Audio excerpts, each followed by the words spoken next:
Well, welcome to this very special insight into the class of 2023 of the Motorsport New Zealand Elite Academy. I'm David Turner, one of the 4 trustees that are here. We decided to make it a little bit different this year to give you a bit more of an insight into what makes the Elite Academy very special. It's been around since 2004. Pretty much everyone that's on the world stage these days and on the domestic stage have had something to do with the Elite Academy, and for that, as a trustee, we're exceptionally proud, and it also shows how good New Zealanders are in this sport. And we're going to give you a bit of an insight as to what makes up Camp Week in a slightly different way this year as well. So sit back and enjoy, and here's my fellow trustee Alistair Wooten to let you know who is in the class of 23.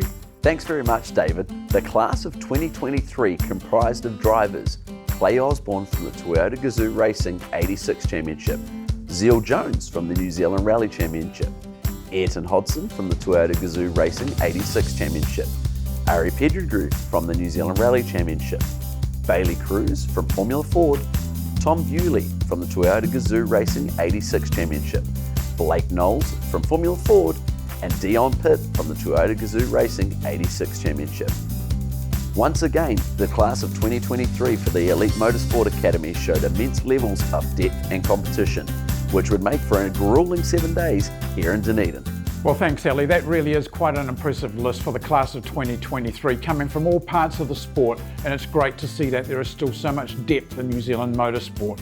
Now, what they didn't know, of course, when they arrived in Dunedin is they were going to arrive on Sunday, July the 2nd to a balmy -1 degree, so that certainly got their attention right from the word go. From the airport, they went straight into the workshops. There was no mucking around, and they got into several sessions that day, which included team building exercises. And this was about bringing people together and breaking down the barriers, but equally showing that the team concept within motorsport plays a very big part. So team building was very much part of that deal. And then also public speaking exercises and the ability to be able to sell themselves to a sponsor or talk in front of an audience. So they were the big agendas for the first day of camp.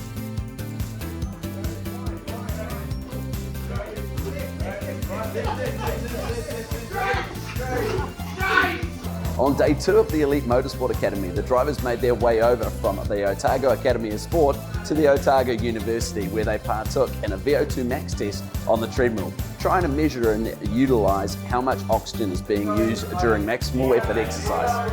VO2 max, or maximum oxygen consumption, refers to the maximum amount of oxygen that an individual can utilise during intense or maximal exercise.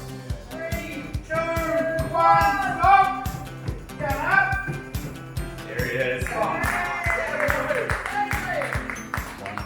Throughout the course of the week, the drivers get the opportunity to test their skills on cognitive tests like these ones pictured here, utilising the fit lights. The presence of the media plays a part in any athlete's life, and it's no different for a motorsport driver. So during Camp Week, the drivers are subjected to multiple media sessions, from visual media, on-camera appearances, and also the art and writing press releases, CV information, and of course the all-important social media aspect. On day 3, the drivers had the opportunity to get into the gym bright and early at 6 a.m. to work on strength conditioning.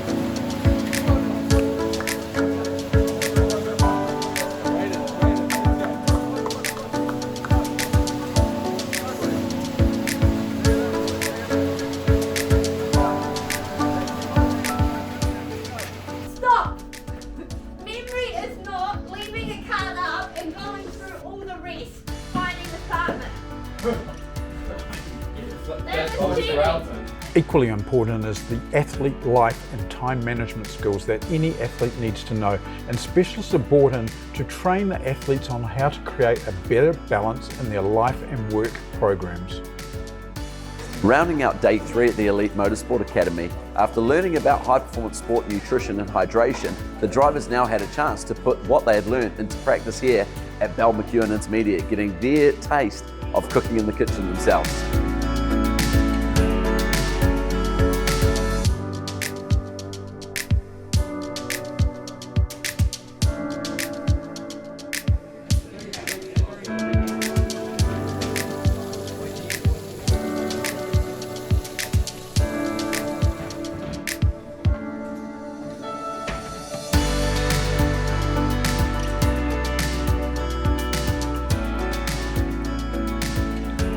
On day 4, the drivers headed to the gym bright and early at 5:45 a.m. to partake in a spin class.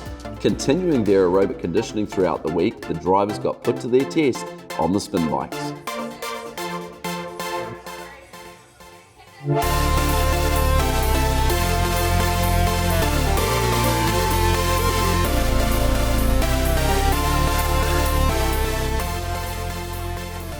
The physical side of Camp Week doesn't stop there. It continues through the rest of the week. But on days 4 and 5, there's also the chance for the athletes to do unique one-on-one tailored sessions with each of the tutors that they have already spent time with. The purpose of this is to create a unique program for each individual athlete in the post-camp period.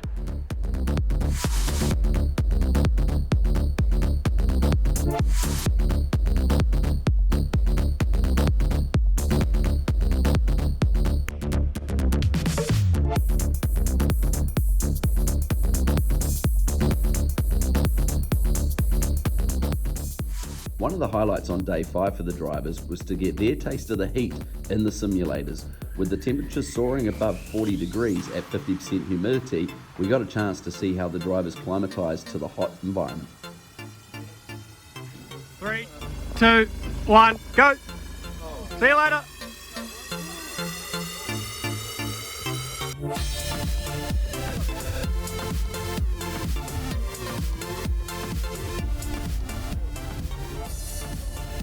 From the warmth of the simulator, there was nothing better than a reality check, and it was winter in Otago, and of course a brief, brisk run up Dunedin's Signal Hill, and what a stunning skyline.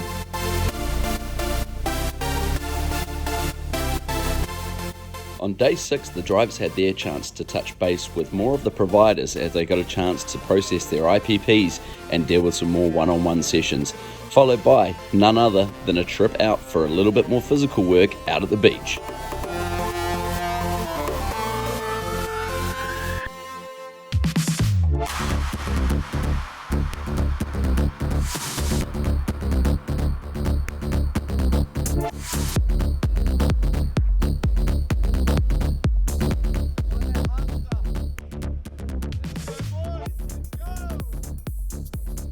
Well, Alistair, there's nothing quite like the run up Baldwin Street. The tail end of the week for the Academy has been a phenomenal week, hasn't it? It most certainly has, and the drivers weren't anticipating coming here this afternoon, so it's definitely been a surprise for them, but a great way to wrap up an awesome week. Great class in 2023. There'll be more to come. Thanks very much for all your ongoing support in the Academy, and to the 8 graduates, job well done. How does that feel, boys? Oh, just brilliant, DT.